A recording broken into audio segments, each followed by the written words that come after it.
assim, eu queria propor para o próximo campo, a gente abriu uma oficina aqui, a gente pode fazer uma oficina de produção, e aí a gente pode falar todas as dúvidas de produção de Eu até tinha essa ideia, inclusive o direito que eles estão de fazer, eles ficam maravilhosamente bem, né? É muito didático. A gente faz um vídeo sobre isso, fazer um videocast, aí, a gente faz uma oficina de produção. Existem blogs que falam de blogs? Blog.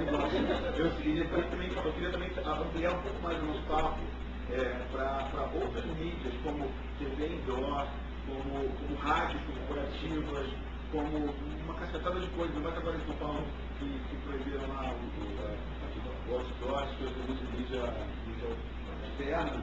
E então, assim, tem um crescimento muito grande dessas novas mídias. Né? Eu queria saber um pouco de vocês aí.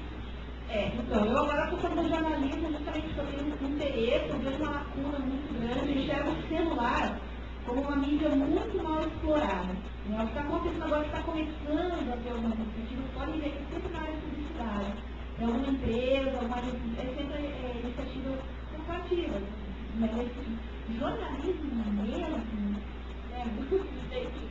sabe que não tem, eu estou falando para eles, eu estou de Vitória agora, a gente tentou fazer uma conferência legal, a ideia era justamente trazer novas mídias para o jornalismo, explorar uma coisa que ninguém sabe direito, e havia acadêmicos, foi com pós-doutorado, lá no Jaixa 4, fica lá, por exemplo, em Portugal, tá? Com 10 livros publicados, pessoas incríveis, né? Como uma coisa muito nova, eles não têm embasamento nenhum para falar nada, a não ser simplesmente atacar. E além de ser uma coisa muito nova, que eu noto muito na área jornalística, pelo menos que eu convido os jornalistas que eu conheço, é que ainda há muita resistência em certos setores da imprensa jornalística já. Na época da máquina de escrever, na época do teleciclo, que assim, isso para eles é coisa de outro mundo e eles não abrem a cabeça, eles não querem. É um fim do mundo, e eles parece que não entra na cabeça deles que o jornalismo caminha para o digital. Eu sei que está uma mesa enorme, cheia de super acadêmico, FMJ, UF, o FMG e tal. Cara, o que eu estou fazendo aqui, né? O pessoal todo. Mas o problema deles nem é falta de conhecimento que gera o medo, né? Explorar novidades, ninguém quer arriscar. Agora, um outro problema que eu vejo às vezes é até o pessoal de blog, o pessoal que trabalha nessa área, até podcast pode ser, que é exatamente a gente vê o nosso próprio sucesso pela visão deles e não pela visão nossa. Por exemplo, até um exemplo assim, tem agora essa história de Playboy, elas fizeram ter uma Playboy, isso não é o ápice do sucesso delas, né? Isso é uma coisa que aconteceu. O sucesso delas pode ser a audiência, pode ter sido simplesmente porque as pessoas que leem gostaram do que leram e gostaram do conteúdo. Então, eu acho que a gente tem que pensar para ser diferente. Eu aposto muito na renovação, por assim dizer.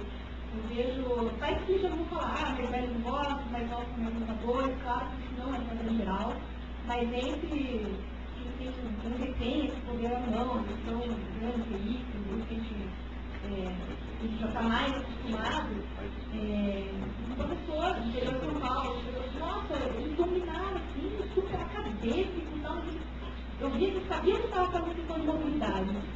Quando eu conversei com eles, eu estava como você tem? Você deu plateia, você está indo para o eu tenho 34 anos. Principalmente mais sabido, no Brasil, há uma nova mentalidade nas pessoas. Ele não falou isso no contexto de música, porque as pessoas estão abertas a conhecer novas coisas. Há uma nova mentalidade nas pessoas, mas quando isso passa para pessoas jurídicas, se torna mais complicado. Quando tem dinheiro envolvido, é muito mais difícil, é natural, tem medo de perder. Então, com o tempo, quando essas mídias forem se provando eficientes, é natural que haja uma proteção maior e que a partir daí haja evidência entre as mídias. Aí tem um gancho para aquela outra parte falando sobre direitos, sobre leis, sobre coisas, que é exatamente o plano do primeiro é o seguinte: a gente trabalha com informação, com conteúdo. E uma coisa que tem sobre essa informação é, primeiro, se eu tiver informação, você não tem menos informação. Se eu ouvir uma música, você não ouviu uma música por causa disso. Então ela é diferente de uma peça que eu não vou roubar de você, um objeto que eu não vou roubar de você. E tem outra coisa também que foi não rival, exatamente. Outra coisa também sobre a informação é que a informação, ela também é a entrada, ela é um insumo para a informação. Então, quando a gente faz algumas coisas leis que a gente ensina, as grandes partes foram feitas para dar incentivo para você produzir. Mas quando você aumenta o custo, e como ela é insumo, você também aumenta o custo para a própria informação. Então você faz aquilo para permitir produzir mais conteúdo, só que você dificulta para produzir conteúdo originalmente. Então, só que qual é o problema? A nossa lei foi feita numa época, as nossas leis, o nosso modelo legal foi feito numa época na qual produzir informação era difícil e, portanto, as leis foram feitas para proteger, para impedir a produção. Agora que produzir informação é fácil, elas estão mais atrapalhando do que ajudando, e aí o que a gente faz? Esse é o problema. A gente vive, eu não falo de direito, não vive na selva. Claro, tudo tem que ter, não está sujeito a certos deveres, legislações, não direitos, mas tudo é uma questão de, né, tudo é muito novo, então ninguém sabe como fazer, o que fazer exatamente, e principalmente não tem legisladores aptos, internos o suficiente. Mas tem o senador de Minas, não. Gente, a propósito, sabe, o senador não sabe o que ele está falando. Ele queria criar um cadastro para a internet. Gente, não só para a minha área jurídica, né? Vou aproveitar o gancho, então, falar para vocês que realmente as coisas se arrastam, mas é o que vem primeiro, é a sociedade ou é os leis? Primeiro vem a sociedade nova, aí a sociedade cria novas leis e muda a justiça. Então, o que tem aí é sempre ultrapassado. Não adianta a gente dizer, tem que mudar, mas ele tem que partir daí e subir e trazer novos políticos com uma cabeça diferente, fazer com que eles se preocupem com isso. Porque a gente fica pensando assim, acabou então a ditadura e a mídia livre no Brasil, cada um pode falar o que quer entender. Será que isso existe mesmo? Então é outro problema. A gente tem muita retórica também quando se trata disso. O Manuel Neto lá em São Paulo pedindo para a Manuela. Eu não sei o nome, porque enxerga que é muito passar. Aumentar o valor da prescrição. Alguém pediu para aumentar o valor da prescrição. Oi, Manuel, tudo bem? Tem um ponto interessante. Eu não sei se você acompanha esse mundo de rádio, eu tenho desde 11 anos também com rádio, vejo uma evolução constante. Eu hoje trabalho também, faço meu hobby com rádio, continuo mexendo com tecnologia. E assim, vamos tentar prever o que vai acontecer com o podcast, tá? Qual o futuro do podcast? Assim, as pessoas sempre perguntam sobre rádio digital para mim. Aí rádio digital, o que vai ser, como é que vai ser? A turma tem uma expectativa imensa.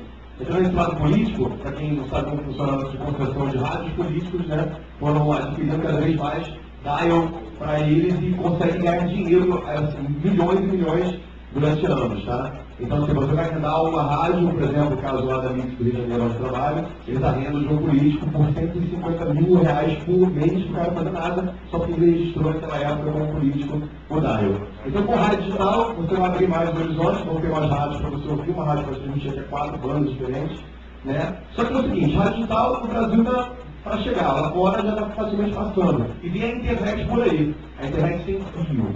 Será que essa internet sem fio ela vai alcançar o rádio do carro, que é onde dá muita audiência, e consequentemente eles vão ouvir os podcasts que rolam na internet dentro desse rádio do carro, vai popularizar isso? Eu acho provável. Eu acho muito provável. Agora, essa parte que nós estamos falando agora sobre essa questão, se a gente está atrás, o direito está atrás da sociedade. É que o problema, eu acho que não é esse. O problema, na verdade, não é que a gente tem que fazer a mudança. O problema é que tem lugares em que a gente está retrocedendo. A gente está voltando no tempo para o modelo dos anos, digamos, anos 70, anos 80, quando a gente devia estar fazendo um modelo mais para frente, porque é diferente. Quer dizer, a própria essa questão aí das frequências, tem uma melhora, vai multiplicar por 4 o número de canais, olha, mas não é o suficiente. Precisa multiplicar por 1000, precisa multiplicar por 1.000, precisa qualquer um poder transmitir o que quiser para quem quiser ouvir. É o que nós temos a internet sem fio forte, potente, ou rádio mais visualizado, por favor. O Ariel pode estar falando melhor que eu disso, a gente está vendo. Eu até que falar agora, pô, todo mundo aqui sabe do real motivo de cada um estar aqui, todo mundo aqui sabe o quão importante vocês são no que está acontecendo hoje. Olha só, quando eu era moleque, eu escutava o seguinte, o mundo está mudando. Aí eu falo, será que eu estou fazendo parte desse mundo de mudança? A gente está vivendo um mundo de mudança, informação, a era da informação está passando para a era da inteligência. E essa era da inteligência é isso.